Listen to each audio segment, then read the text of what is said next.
நாட்டையே அதிர்ச்சிக்குள்ளாக்கியிருக்கும் நீட் தேர்வு முறைகேட்டின் பின்னணியில் பீகாரைச் சேர்ந்த சஞ்சீவ் முகியா என்பவர் மூளையாக செயல்பட்டிருப்பதாக கூறப்படுகிறது. 40 லட்சம் ரூபாயை பெற்றுக்கொண்டு விண்ணப்பதாரர்களுக்கு நீட் வினாத்தாளை விற்றுள்ளதாகவும் அதிர்ச்சி தகவல் வெளியாகியுள்ளது.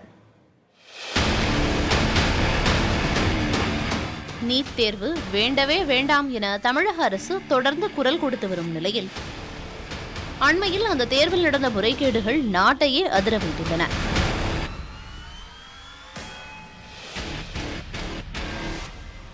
ஆயிரத்து 500க்கும் மேற்பட்ட மாணவர்களுக்கு கருணை மதிப்பெண் வழங்கியது, வினாத்தாள் கசிவு என பிரச்சினை பூதாகரமாக வெடித்ததால் சிபிஐ விசாரணைக்கு உத்தரவிட்டது மத்திய அரசு. இது ஒருபுறம் இருக்க, காவல்துறை விசாரணையில் பீகார், ஜார்க்கண்ட் மாநிலங்களில் நீட் தேர்வில் மிகப்பெரிய அளவில் முறைகேடு நடந்திருப்பது வெளிச்சத்திற்கு வந்தது. இதற்கெல்லாம் மூளையாக செயல்பட்டவர் பீகார் மாநிலம் நாளந்தா மாவட்டத்தைச் சேர்ந்த சஞ்சீவ் முகியா என்கிறது காவல்துறை. கிட்டத்தட்ட 20 ஆண்டுகள் வினாத்தாள் மோசடியில் ஈடுபட்டு வந்திருக்கிறார் இந்த சஞ்சீவ். பெயருக்கு கல்லூரி ஒன்றில் தொழில்நுட்ப உதவியாளராக தன்னை காட்டிக்கொண்ட சஞ்சீவ் முகியா முழுக்க முழுக்க வினாத்தாள் முறைகேட்டையே தனது தொழிலாக செய்து வந்திருக்கிறார். 2016ஆம் ஆண்டு பீகார் அரசு பணியாளர் தேர்வாணையம் நடத்திய தேர்வில் வினாத்தாளை கசியவிட்டு காவல்துறையிடமும் அவர் சிக்கியிருக்கிறார். சஞ்சீவ் முகியாவின் மகனான சிவகுமார் ஒரு மருத்துவர்.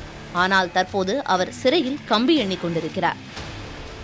இதற்கு காரணமும் பீகாரில் நடந்த ஆசிரியர் தேர்வு வினாத்தாளை கசியவிட்டதுதான் என்று கூறுகிறது காவல்துறை தரப்பு.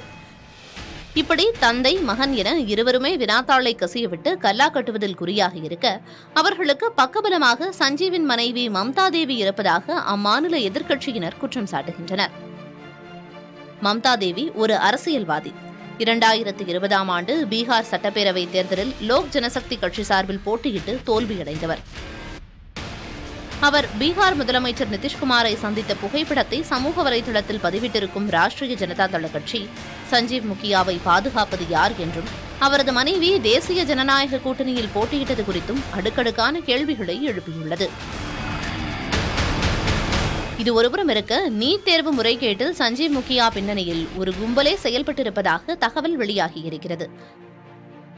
முதலில் சஞ்சீவிடம்தான் பேராசிரியர் ஒருவர் மூலம் செல்போனில் நீட் வினா மற்றும் விடைத்தாளை அனுப்பியதாகவும், அங்கிருந்து இந்த முறைகேடு தொடங்கியதாகவும் கூறப்படுகிறது.